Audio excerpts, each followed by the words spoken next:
कक्षा 7 गणित। आज हम लोग हल करने वाले हैं प्रश्नावली 6.3 को। इस प्रश्नावली में आपको पहला प्रश्न दे दिया गया, निम्नलिखित आकृतियों में अज्ञात यक्ष का मान ज्ञात कीजिए। तो इस प्रकार से एक त्रिभुज बनाकर दे दिया गया, ABC एक त्रिभुज है। इसमें देख रहे हैं दो कोणों का वैल्यू आपको दे देगा, एक 50 अंश है, एक 60 अंश है। तीसरा यहाँ पे जो यक्ष है, यहाँ पर ये अज्ञात कोण ही है एक, ठीक है। त्रिभुज के तीन अंतःकोण होते हैं, दो अंतःकोण आपको दे दिया गया है। तीसरे अंतःकोण का वैल्यू आपको पूछा हुआ है। त्रिभुज के तीनों अंतःकोणों का योगफल 180 अंश होता है, इसकी आपको जानकारी होनी चाहिए, तभी आप इस प्रश्न को हल कर पाएंगे, ठीक है। त्रिभुज के तीनों अंतःकोणों का योगफल 180 अंश होता है। देखिए इसे ज्ञात किस प्रकार से किया गया है, यहाँ पर आपको ज्ञात करके दिया हुआ है।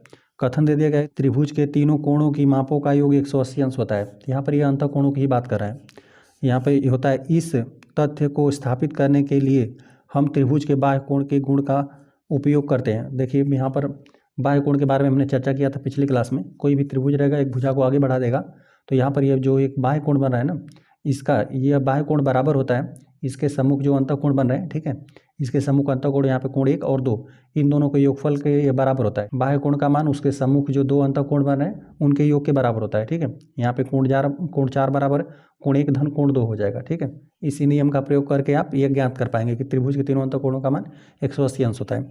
यहाँ पर दिया है ABC, यहाँ पे त्रिभुज एक दे दिया गया है, ABC त्रिभुज है कि तीन कोण 1 2 3 है, ठीक है। यहाँ पे कोण 1 2 कोण 3 यहाँ पर बनाए गए, तीन अंतःकोण बना दिए गए और इनका नामकरण इस प्रकार से 1 2 3 कर दिया गया है। आकृति यही है 6.17, इसी आकृति की बात कर रहा है। कोण 4 एक बाह्य कोण है, जो कोण 4 यहाँ पर बना है ना, ये एक बाह्य कोण है। इसे यहाँ पर जो BC भुजा है इसे आगे D तक बढ़ा दिया गया है, तो यहाँ पर जो बना है एक बाह्य कोण है। कोण 4 बाह्य कोण है, जो भुजा BC यहाँ पे रेखाखंड करके दिया हुआ है, भुजा BC को D तक बढ़ाने पर बनता है। भुजा BC को आगे D तक बढ़ाने पर यहाँ पर बाह्य कोण बनता है। अब यहाँ पर लिख दिया गया उपपत्ति, इसको हम लोग सिद्ध किस प्रकार से करेंगे कि त्रिभुज के तीनों अंतःकोणों का योगफल 180 अंश होता है। देखिए यहाँ पर दिया है, कोण 1 धन कोण 2 बराबर कोण 4। देखिए यही बाह्य कोण है, बाह्य कोण का मान इन दोनों कोणों के योग के बराबर हो जाएगा। बाह्य कोण का मान उसके सम्मुख जो दो अंतःकोण रहते हैं उसके योगफल के बराबर होता है। तो यहाँ पर यह बाह्य कोण 4 है, यहाँ पर यह बराबर हो गया इसके सम्मुख जो अंतःकोणों का योगफल है। यहाँ पे कोण 1 धन कोण 2 बराबर कोण 4, बाह्य कोण का गुण, ठीक है। यही होता है बाह्य कोण का गुण। चलिए यहाँ पर फिर आगे दे दिया गया है, कोण 1 धन कोण 2 प्लस कोण 3 बराबर कोण 4 धन कोण 3। यहाँ पर देख रहे हैं, यहाँ पर इतना तो आपको बराबर ही है बाह्य कोण, और यहाँ पे उसके सम्मुख जो अंतःकोण बन रहे हैं, दो अंतःकोण बन रहे हैं, उनका योगफल के तो ये बराबर है। अब दोनों में क्या कर दे रहा है, ये जो कोण 3 है इसी कोण 3 को दोनों में जोड़ दे रहा है, ठीक है। बाएं पक्ष में भी कोण 3 को जोड़ दिया, दाहिने पक्ष में भी कोण 3 को जोड़ दिया, ठीक है। जोड़ दिया, दोनों पक्षों में कोण 3 योग करने पर योग कर सकते हैं। दो बराबर राशियाँ रहेंगी तो उसमें आप बराबर जोड़ भी सकते हैं, घटा भी सकते हैं। तो यहाँ पे कोण 1 धन कोण 2 बराबर कोण 4 था, दोनों पक्षों में कोण 3 जोड़ दिया गया। परंतु कोण 4 तथा कोण 3 एक रेखीय युग्म बनाते हैं। यहाँ पे देख रहे हैं कोण 3 और 4 मिलकर एक रेखीय युग्म बना रहे हैं, एक रेखा बना रहे हैं, अतः इनका योग 180 अंश हो जाएगा। इन दोनों कोणों का मान कितना है, देख रहे हैं एक रेखा बना रहे हैं ना, कोण 3 और कोण 4 को जोड़ने पर 180 अंश आपको प्राप्त होगा। अर्थात यहाँ पे कोण 1 धन कोण 2 धन कोण 3 है, यही कोण 4 और कोण 3 के योगफल के बराबर है, ठीक है। जब इनका मान 180 अंश हो गया, कोण 3 और कोण 4 ये दोनों 180 अंश हो गए, तो यहाँ पे देखिए बायां पक्ष जब 180 अंश हो गया तो यहाँ पे दाहिना पक्ष है, दाहिना पक्ष 180 अंश हो गया तो बायां पक्ष भी आपका 180 अंश हो जाएगा, ठीक है। इतने के बराबर बायां पक्ष कोण 1 धन कोण 2 धन कोण 3, ठीक है। तो यह त्रिभुज के तीनों अंतःकोण ही है, ये भी हो जाएंगे 180 अंश। अर्थात कोण 1 धन कोण 2 धन कोण 3 बराबर इसका भी मान कितना हो गया, 180 अंश, जो कि यहाँ पर त्रिभुज के तीनों अंतःकोण है, इनका योगफल कितना मिला आपको, 180 अंश। तो इस प्रकार से सिद्ध हो गया कि त्रिभुज के तीनों अंतःकोणों का मान कितना होता है, 180 अंश होता है। बस इसी का आप प्रयोग करेंगे और प्रश्नावली के आप सभी प्रश्नों को हल कर लेंगे। आइए पहले प्रश्न को हम लोग हल करते हैं। यहाँ पर त्रिभुज के तीनों अंतःकोणों को हम लोग जोड़ देंगे और इसका मान 180 अंश हो जाएगा, ठीक है। हम यहाँ पे एक बार लिख भी देते हैं, त्रिभुज के तीनों अंतःकोणों का योग 180 अंश होता है। तब यहाँ पे तीनों कोणों को जोड़ दीजिए, यहाँ पर यक्ष को भी जोड़ देंगे और 50 अंश एक है और एक है 60 अंश। इन तीनों कोणों का योगफल कितना हो जाएगा, 180 अंश के बराबर हो जाएगा। अब यहाँ पर इन दोनों को हम लोग जोड़ लेते हैं, यक्ष का ही वैल्यू आपको ज्ञात करना है। यहाँ पे 50 और 60 को जोड़ देंगे, 5 दूना 10 से 11 हो जाएगा, 6 5 11 हो जाएगा, 110 अंश हो जाएगा बराबर 180 अंश। अब यहाँ पर प्लस में बराबर को उधर पक्षांतर कर देंगे, ऋण में हो जाएगा, घट जाएगा। 180 अंश में से 110 अंश घटा देंगे तो आपको 70 अंश ही मिलेगा, ठीक है। इकाई के स्थान पर यही रहेगा, 0 ही रहेगा और दाहिने के स्थान पर 8 में से 1 घटा देंगे तो 7 मिलेगा। सेकंड के स्थान 1 में से घटकर 0 हो जाएगा। आप यक्स का वैल्यू आपको कितना मिला, 70 अंश मिला। ठीक है, जो त्रिभुज में एक अज्ञात अंतःकोण था ना, जो यक्स था, इसका हमें वैल्यू ज्ञात करना था, तो ये आपको कितना मिला, 70 अंश। यहाँ पे 70 अंश प्रतिस्थापित करेंगे और इन तीनों को जोड़ेंगे, इन तीनों अंतःकोणों को जोड़ेंगे तो आपको 180 अंश प्राप्त हो जाएगा। ठीक है, तो यहाँ पर फर्स्ट प्रश्न के लिए हमें यक्स का वैल्यू अज्ञात अंतःकोण आपको 70 अंश मिला। सेकंड वाले प्रश्न में आपको यही त्रिभुज बनाकर दे देगा। त्रिभुज में देख रहे हैं यक्स का वैल्यू ज्ञात करना है। एक कोण 30 अंश है और यहाँ पर एक कोण इस प्रकार से बनाया गया है। ठीक है, तो यहाँ पे सिंपल यदि कोण रहता है तो इस प्रकार से झुकाव करके बनाता है, घुमाकर, लेकिन यदि सीधी लाइन का प्रयोग करता है तो इसका मतलब ये 90 अंश है। ठीक है, परपेंडिकुलर है यहाँ पर यह समकोण के लिए चिन्ह होता है। ठीक है, तो यहाँ पर 90 अंश है। अब बस इन तीनों अंतःकोणों को जोड़ दीजिए। हमें पता है कि त्रिभुज के तीनों अंतःकोणों का योगफल 180 अंश होता है। यहाँ पर हम लोग लिख देते हैं, एक दे दिया गया यक्स का वैल्यू आपको ज्ञात करना है, और एक यहाँ पे 30 अंश है और एक यहाँ पे 90 अंश है। इन तीनों कोणों का योगफल कितना हो जाएगा, 180 अंश। यहाँ पे लिख देते हैं त्रिभुज के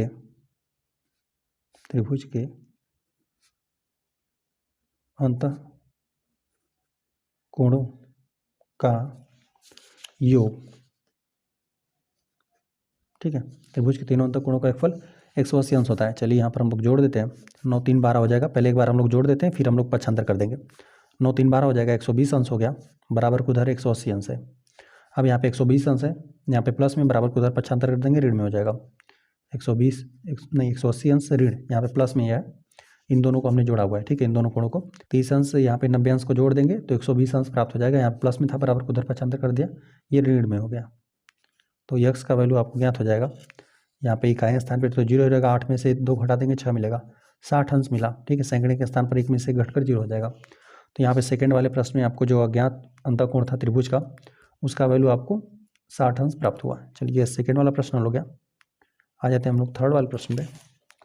थर्ड वाले प्रश्न में आपको यही त्रिभुज दे देगा। त्रिभुज में देख रहे हैं यही यक्स का वैल्यू ज्ञात करना है। एक कोण आपको दे देगा 110 अंश और एक कोण आपको दे देगा 30 अंश। इन तीनों कोणों का हमें योगफल कर देना है। तो यहाँ पर एक यक्स का वैल्यू हमें ज्ञात करना है और प्लस एक कोण 30 अंश है, एक कोण 110 अंश है। यहाँ पे एक कोण 30 अंश और एक कोण 110 अंश। इन तीनों का योगफल हमें पता है कि 180 अंश। त्रिभुज के अंतःकोणों का योग। ठीक है, त्रिभुज के तीनों अंतःकोणों का योगफल 180 अंश होता है। बस इसको आपको हल कर लेना है। इन दोनों को हम लोग पहले जोड़ देते हैं, इन दोनों कोणों को, यक्स है प्लस यहाँ पर जोड़ देंगे तो 140 हो जाएगा। 110 में 30 अंश जोड़ देंगे तो 140 अंश हो गया, 140 अंश रहेगा, बराबर यहाँ पे 180 अंश है। प्लस में बराबर को उधर पक्षांतर कर देंगे, ऋण में हो जाएगा।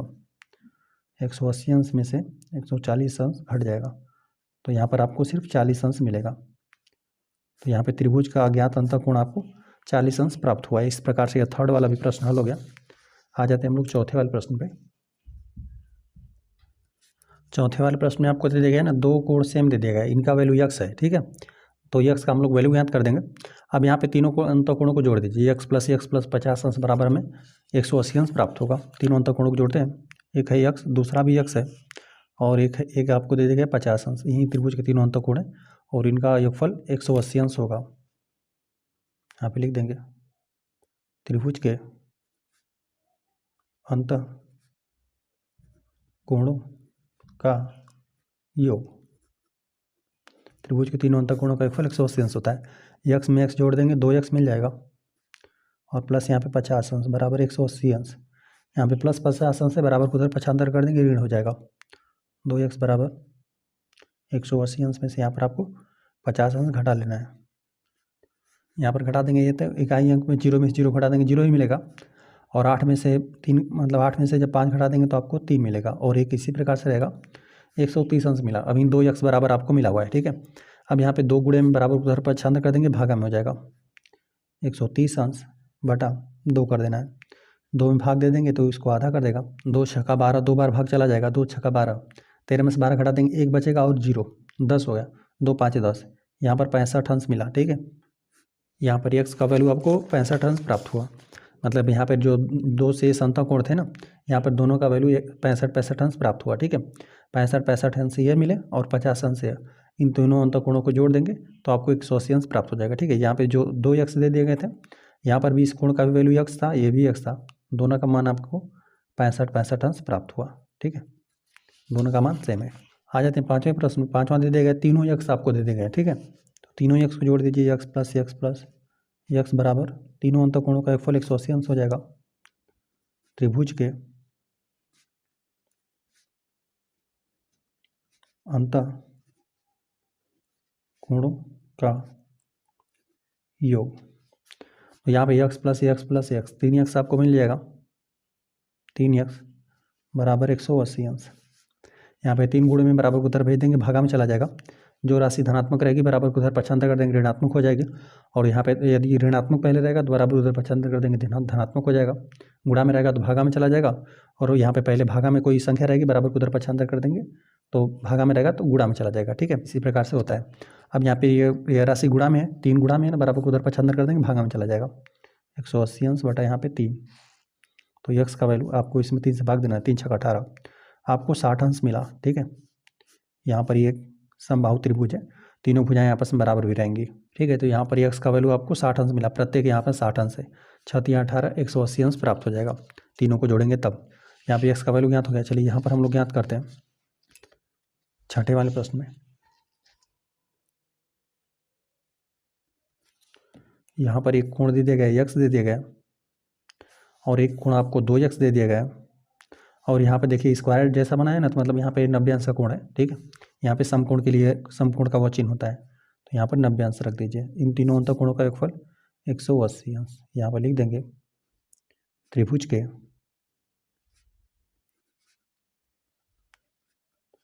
अंत कोणों का योग। यहाँ पे जोड़ देते हैं, यक्स में मतलब यक्स है और 2 यक्स है, यह जुड़कर 3 यक्स हो जाएगा। 3 यक्स प्लस 90 अंश बराबर 180 अंश। अब यहाँ पे प्लस 90 बराबर को उधर पक्षांतर कर देते हैं, क्योंकि हमें यक्स का वैल्यू ज्ञात कर देना है। यहाँ पे 180 अंश में से आपको 90 अंश घटा देना है, धन में बराबर को उधर पक्षांतर कर देंगे, ऋणात्मक हो जाएगा। तो 3 यक्स बराबर 180 अंश में से 90 अंश घटा देंगे तो आपको 90 अंश मिलेगा। 9 दूनी 18 होता है, 90 अंश आपको मिलेगा। अब 3 गुणे में बराबर को उधर भेज देंगे तो भाग में चला जाएगा, यक्स बटा 90 अंश बटा 3, 3 3 9, आपको 30 अंश मिलेगा। यक्स का वैल्यू आपको 30 अंश है। तो यहाँ पर अज्ञात आपको यक्स का ही वैल्यू ज्ञात करना था, ठीक है। तो यक्स का तो मान हमने ज्ञात कर दिया। यदि यहाँ पर पहला कोण यदि ज्ञात करना रहेगा तो यक्स हो जाएगा, ठीक है। यह यक्स जो है यह आपको 30 अंश मिला। यदि मान ज्ञात करना रहता तो यहाँ पे यह 30 अंश हो जाता।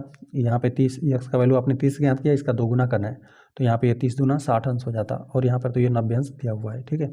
इन तीनों अंत कोणों को आप जोड़ देते हैं तो यहाँ पे 90 है और 6 3 9, ठीक है। यह भी 90 हो जाएगा, ठीक है। 60 और 30 जोड़ देंगे 90, और 90 या तीनों अंत कोणों को जोड़ देंगे तो अभी हमेशा योगफल आपको 180 अंश प्राप्त होगा। आ जाते हैं प्रश्न नंबर 2 पे। प्रश्न नंबर 2 देगा निम्नलिखित आकृतियों में अज्ञात यक्स और वाई का मान ज्ञात कीजिए। यक्स और वाई का यहाँ पे मान ज्ञात करना है। यहाँ पे एक त्रिभुज दे दिया गया, त्रिभुज की एक भुजा को आगे बढ़ा दिया गया, और यहाँ पे जो बाह्य कोण बना है ना ये 120 अंश है, और यहाँ पर वाई दे दिया गया, यहाँ पर यक्स है। तो हम लोग देखिए इसको ज्ञात किस प्रकार से करेंगे ना, हम लोग पहले क्या कर दे रहे हैं, यदि हम लोग त्रिभुज के तीनों अंत कोणों को जोड़ देंगे तो उसमें यक्स और वाई रहेगा, तो अभी तो मान नहीं ज्ञात हो पा रहा है। लेकिन हम लोग देखिए पहले इसको ज्ञात करेंगे। हमें पता है ना कि जो बाह्य कोण होता है उसके सम्मुख जो अंत कोण बन रहे हैं, ठीक है, 2 अंत कोणों का योगफल के बराबर होता है। तो यहाँ पे 120 अंश का योगफल यहाँ पे यक्स प्लस 50 अंश के बराबर हो जाएगा, ठीक है। पहले यहाँ पर ये सभी आपको नियम याद होने चाहिए। जो पीछे की प्रश्नावलियों को हल किया गया है उनके वीडियो को आप ध्यानपूर्वक देख लेंगे, तभी आपको इसको समझ में आएगा, ठीक है। बाह्य कोण के बारे में हम लोगों ने पिछली क्लासों में पढ़े हुए हैं, ठीक है। यहाँ पे बाह्य कोण का योगफल उसके सम्मुख जो अंत कोण बनते हैं उन दोनों के योगफल के बराबर होता है। तो 120 अंश यहाँ पे यक्स प्लस 50 अंश कर देंगे तो हमें यहाँ पे यक्स का वैल्यू ज्ञात हो जाएगा। और जब हमें यक्स का वैल्यू ज्ञात हो जाएगा तो हम लोग तीनों अंत कोणों को जोड़कर यहाँ पर वाई का मान हम लोग ज्ञात कर लेंगे, ठीक है। चलिए यहाँ पर हम लोग लिखते हैं, यहाँ पे यक्स प्लस 50 अंश, यहाँ पे यक्स प्लस 50 अंश बराबर 120 अंश। यहाँ पे लिख देते हैं बाह्य कोण का गुण, ठीक है। कोई भी बाह्य कोण रहेगा उसके सम्मुख जो अंत कोण बने उन दोनों के योगफल के बराबर हो जाएगा। तो अब यहाँ पे यक्स का वैल्यू आप ज्ञात कर पाएंगे। यहाँ 50 अंश से बराबर के उधर पक्षांतर कर दीजिए, ऋण में हो जाएगा। 120 अंश में से आपको 50 अंश घटा देना है, तभी यक्स का वैल्यू ज्ञात हो जाएगा। तो यहाँ पर घटाएंगे तो इकाई के स्थान पर आपको 0 ही मिलेगा, और यहाँ पे 12 में से 5 घटा देंगे तो आपको 7 मिलेगा। आपको 70 अंश मिला। तो यक्स का तो वैल्यू आपने ज्ञात कर लिया, ठीक है। अब यक्स का वैल्यू ज्ञात कर लिया, अब त्रिभुज के तीनों अंत कोणों को आप जोड़ देंगे, ठीक है। तब यहाँ पर वाई का वैल्यू ज्ञात कर लेंगे आप। यहाँ पे यक्स है और यहाँ पे 50 है, यहाँ पर वाई है, ठीक है। इन तीनों अंत कोणों को जोड़ दीजिए। यहाँ पे जोड़ देते हैं, एक दे दिया गया यक्स है, एक प्लस वाई है और प्लस यहाँ पे एक 50 अंश है। इन तीनों का योगफल 180 अंश। यहाँ पे लिख देते हैं अंतःकोणों का योग। त्रिभुज के तीनों अंतःकोणों का योग 180 अंश होता है, इसलिए हमने तीनों को जोड़ दिया। अब चूंकि यक्स का वैल्यू हमने यहाँ भी ज्ञात किया हुआ है, ठीक है, इसका मान यहाँ पे प्रतिस्थापित कर दीजिए। यहाँ पे लिख भी देते हैं यक्स बराबर 70 अंश प्रतिस्थापित करने पर। इसमें यक्स के स्थान पर 70 अंश प्रतिस्थापित कर दीजिए, चूँकि हमने यक्स का वैल्यू ज्ञात कर दिया हुआ है। तो यहाँ पे लिख देते हैं 70 अंश प्लस वाई प्लस 50 अंश बराबर 180 अंश, तभी आप वाई का मान ज्ञात कर पाएंगे। अब यहाँ पे दो, यहाँ पे ये 70 अंश है, यहाँ पर 50 अंश है, इन दोनों को जोड़ दीजिए तो वाई प्लस 7 5 12 120 अंश हो जाएगा बराबर 180 अंश। अब चलिए यहाँ पे प्लस में बराबर उधर पक्षांतर कर देते हैं, ऋण में हो जाएगा। यहाँ पे लिख देते हैं वाई बराबर 180 अंश ऋण 120 अंश, ठीक है। घटा देंगे तो आपको 60 अंश प्राप्त हो जाएगा। 180 अंश में से 120 अंश घटा देंगे तो आपको 60 अंश मिल जाएगा, ठीक है। तो यहाँ पर जो दो अज्ञात कोण थे ना, यक्स का मान आपको 70 अंश ज्ञात हुआ और वाई का मान आपको 60 अंश मिला। यहाँ पे नीचे लिखना रहेगा तो लिख देते हैं अतः यक्स बराबर 70 अंश कामा वाई बराबर 60 अंश। सेकेंड वाले प्रश्न में यहाँ पे एक त्रिभुज बना दिया गया, यहाँ पे यक्स और वाई का मान ज्ञात करना है और देख रहे हैं कि जो यहाँ पे ये भुजा है इसको आगे बढ़ा दिया गया और यहाँ पे त्रिभुज की एक भुजा को यहाँ पर आगे बढ़ा दिया गया और यहाँ पर 80 अंश आपको दे दिया गया। हमें पता है ना कि जब भी दो रेखाएं एक दूसरे को प्रतिच्छेद करती है ना, तो हिसाब मुख कोण आपस में बराबर रहते हैं। इसके बारे में हम लोग पिछली क्लास में जो भी वीडियो है उनको आप अच्छे तरह से देख लीजिएगा, है ना। यहाँ पे जब भी दो रेखाएं एक दूसरे को प्रतिच्छेद करती हैं तो शीर्षा मुख कोण आपस में बराबर होते हैं। देखिए यहाँ पर जो यह वाला कोण बन रहा है इस वाले कोण के बराबर हो जाएगा। जब भी दो रेखाएं प्रतिच्छेद करती हैं एक दूसरे को तो शीर्षा मुख कोण आपस में बराबर होते हैं। आप कई यहाँ पे दो रेखाओं का आप प्रतिच्छेद करके नाप कर भी देख सकते हैं ना, नापेंगे ना तो यहाँ पर वाला कोण इस कोण के बराबर रहेगा, ठीक है। आप अपने कॉपी पर बनाकर सम्मुख कोणों को नाप कर चेक करिएगा, ठीक है। यहाँ पर यह वाले कोण की बात करते हैं तो इस वाले कोण के मान के बराबर हो जाता है, ठीक है। फिलहाल में इसके बारे में चर्चा नहीं करना है, लेकिन यह वाला भी हिसाब मुख कोण आपस में बराबर होता है, ठीक है। यह भी बराबर हो जाएगा, यह भी बराबर हो जाएगा, तो यहाँ पर वाई का मान आपको 80 अंश प्राप्त हो जाएगा, ठीक है। यहाँ पर हम लोग लिख देते हैं, इसका तो वैल्यू डायरेक्ट ज्ञात हो जाएगा। बाकी यहाँ पे त्रिभुज के तीनों अंतःकोणों का योग करके हम लोग यहाँ पे यक्स का मान ज्ञात कर देंगे। यहाँ पर वाई बराबर हो जाएगा डायरेक्ट 80 अंश, ठीक है। अच्छा ऐसा आपने क्यों लिख दिया, यहाँ पे लिख देते हैं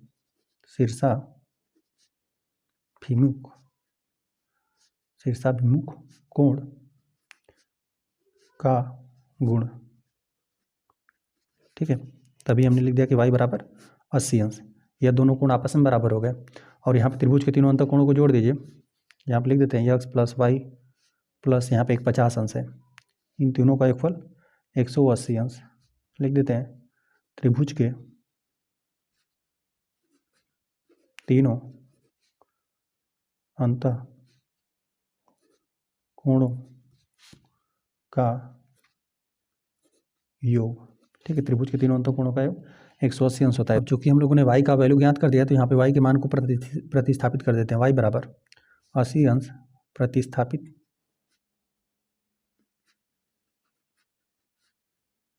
करने पर, प्रतिस्थापित कर दीजिए वाई का मान। यहाँ पर हो जाएगा यक्स प्लस वाई के स्थान पर हम लोग को 80 अंश प्रतिस्थापित कर देते हैं और प्लस 50 अंश बराबर 180 अंश। यहाँ पे 8 5 13 हो जाएगा, ठीक है। अभी जोड़ना है हम लोग को, अभी एक बार जोड़ देते हैं। 8 5 13 130 अंश हो जाएगा। इन दोनों कोणों को हमने जोड़ लिया। 130 अंश बराबर यहाँ पे 180 अंश है। अब 130 अंश को बराबर को उधर हम लोग पक्षांतर कर देते हैं, यहाँ पे ऋण में हो जाएगा।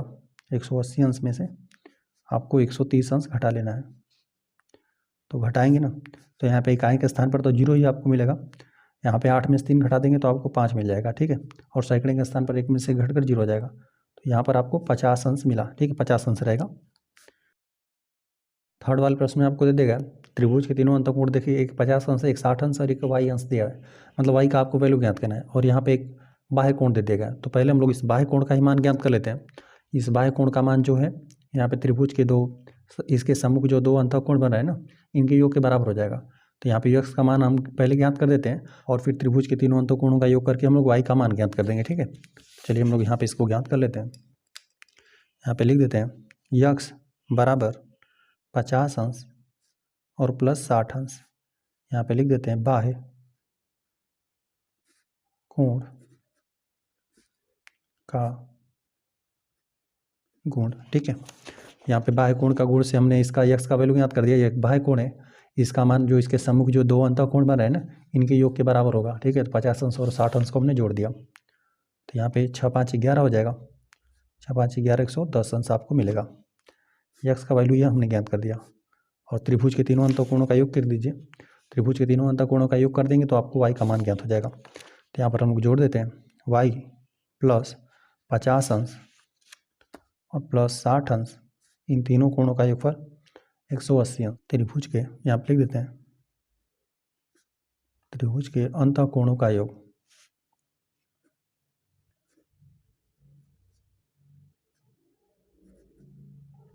चलिए यहाँ पर जोड़ देते हैं। 6 5 11 हो जाएगा, 110 अंश बराबर 180 अंश। इन दोनों कोणों को हमने जोड़ दिया। अब प्लस में बराबर को उधर पक्षांतर कर देते हैं, ऋण में चला जाएगा। यहाँ पर 180 अंश में से हमें 110 अंश को घटा देना है, तो आपको 70 अंश प्राप्त हो जाएगा। तो यहाँ पे यक्स का आपको वैल्यू ज्ञात हुआ, अतः करके लिख देते हैं, यक्स बराबर आपको 110 अंश प्राप्त हुआ तथा यहाँ पे वाई बराबर आपको 70 अंश प्राप्त हुआ। आ जाते हैं चौथे प्रश्न में। यहाँ पे दे दिया गया त्रिभुज के तीनों अंतः कोण दे दिया गया, एक वाई है, यक्स है, वाई है और एक 30 अंश है। और यहाँ पे त्रिभुज की दो भुजाओं को आगे बढ़ाकर ना प्रतिच्छेद कर दिया गया है। ठीक है, मतलब काट रही है एक दूसरे को। और यहाँ पर एक कोण दे दिया गया 60 अंश बन रहा है, तो यहाँ पर शीर्षाभिमुख कोण आपस में बराबर हो जाएंगे। यहाँ पे यक्स का वैल्यू आपको 60 अंश प्राप्त हो जाएगा। फिर त्रिभुज के हम लोग तीनों अंतः कोणों को जोड़ देंगे तो आपको वाई का मान ज्ञात हो जाएगा। यहाँ पे यक्स बराबर, यक्स का वैल्यू आपको 60 अंश के बराबर हो जाएगा। ये कैसे बराबर हो जाएगा, जब भी दो रेखाएं एक दूसरे को प्रतिच्छेद कर दें तो उसके सम्मुख जो भी कोण बने वो आपस में बराबर होते हैं, जिसे शीर्षाभिमुख कोण कहते हैं। इसीलिए हमने x बराबर यहाँ पे 60 अंश लिख दिया। लिख देते हैं यहाँ पे शीर्षाभिमुख कोण का गुण। यहाँ पे कारण लिखते रहेंगे कि क्यों आपने यहाँ पे x बराबर 60 अंश लिख दिया। इसके साथ साथ आप कारण भी लिखते रहिए। शीर्षाभिमुख कोण का गुण यहाँ पे लगा तो यहाँ पे ये दोनों कोण आपस में बराबर होंगे। x बराबर यहाँ पे 60 अंश हो गया। आप त्रिभुज के तीनों अंतः कोणों को जोड़ दीजिए। यहाँ पे x प्लस वाई प्लस यहाँ पे 31 अंश है ना, इन तीनों कोणों का योगफल हो जाएगा 180 अंश। त्रिभुज के तीनों अंतः कोणों का योगफल 180 अंश होता है। लिख देते हैं त्रिभुज के अंतः कोणों का योग। यहाँ पे चूंकि हमने x का वैल्यू ज्ञात कर दिया है, लिख देते हैं x बराबर 60 अंश प्रतिस्थापित करने पर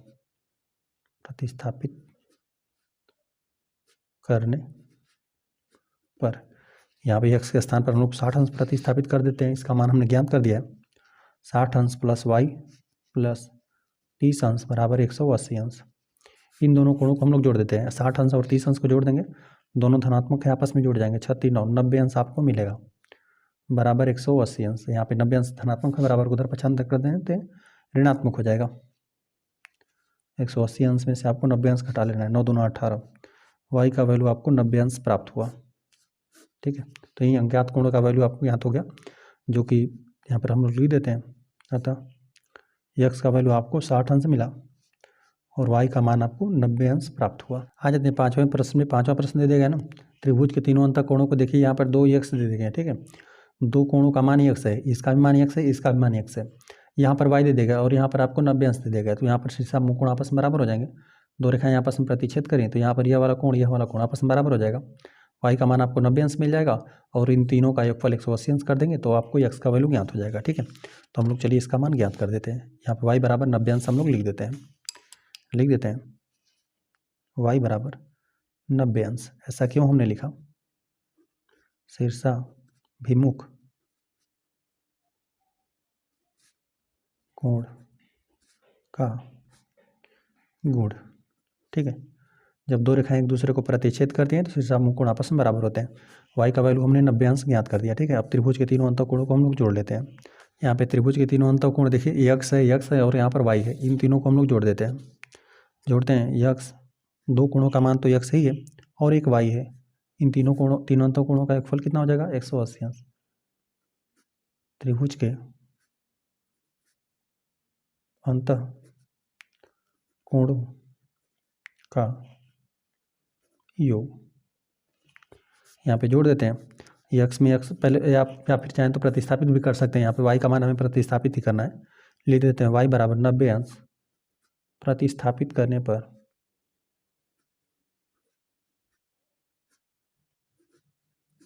प्रतिस्थापित कर देते हैं। देखिए यहाँ पर x में x जोड़ देंगे तो आपको 2x मिलेगा, ठीक है। इन x में x को जोड़ दिया गया और y का वैल्यू आपको 90 अंश प्रतिस्थापित कर देना है, y के स्थान पर 90 अंश। तो यहाँ पर हमने 90 अंश प्रतिस्थापित कर दिया बराबर 180 अंश। अब यहाँ पे प्लस 90 बराबर को उधर पक्षांतर कर देंगे, ऋण 90 हो जाएगा। 2x बराबर 180 अंश, यहाँ पे ऋण 90 अंश हो जाएगा। 2x 180 अंश में से 90 अंश घटा देंगे तो आपको 90 अंश मिलेगा। अब 2 गुणा बराबर उधर पक्षांतर कर देंगे, भागा में चला जाएगा। 90 अंश बटा यहाँ पे 2 हो गया, यहाँ पे 90 का आधा 45 हो जाएगा, या फिर भाग देंगे तो 2 चौका 8 हो जाएगा, 4 बार भाग चला जाएगा। 9 में से 8 घटा देंगे, एक बचेगा, एक और 0 10 हो जाएगा। 2 5 10, आपको 45 अंश मिला, ठीक है। 45 अंश रहेगा। तो यहाँ पे x का वैल्यू आपको लिख देते हैं, और तो x बराबर आपको 45 अंश मिला और y का मान ऊपर हमने ज्ञात किया था तो 90 अंश था, y बराबर 90 अंश हमें प्राप्त हुआ। यहाँ पर एक त्रिभुज बना दिया गया, त्रिभुज की भुजाओं को आगे बढ़ा दिया गया। आगे बढ़ाने के बाद यहाँ पे x लिखा है, यहाँ पर x और यहाँ पर एक y लिखा है। तो हमें इतना पता है कि x और y इन दोनों का मान बराबर ही है, ठीक है, क्योंकि यहाँ पर त्रिभुज की भुजाओं को आगे बढ़ाया गया तो शीर्षा मुंह कोण आपस में बराबर हो जाएंगे। यहाँ पर हम लोग एक बार लिख देते हैं क्योंकि इसका हमें काम पड़ेगा, ठीक है, आवश्यकता पड़ेगी। x बराबर हम लोग लिख देते हैं y, ये दोनों आपस में बराबर ही है। यहाँ पे देख रहे हैं ना, 2 रेखाएं आपस में प्रतिच्छेद करी हैं तो इसके सम्मुख जो भी कोण है आपस में बराबर हो जाएंगे, शीर्षा मुंह कोण आपस में बराबर हो जाएंगे। x और y का मान बराबर है, क्यों बराबर है यहाँ पे लिख देते हैं, शीर्षाभिमुख कोण का गुण। इस गुण से क्या हो गया, x और y का मान बराबर हो गया।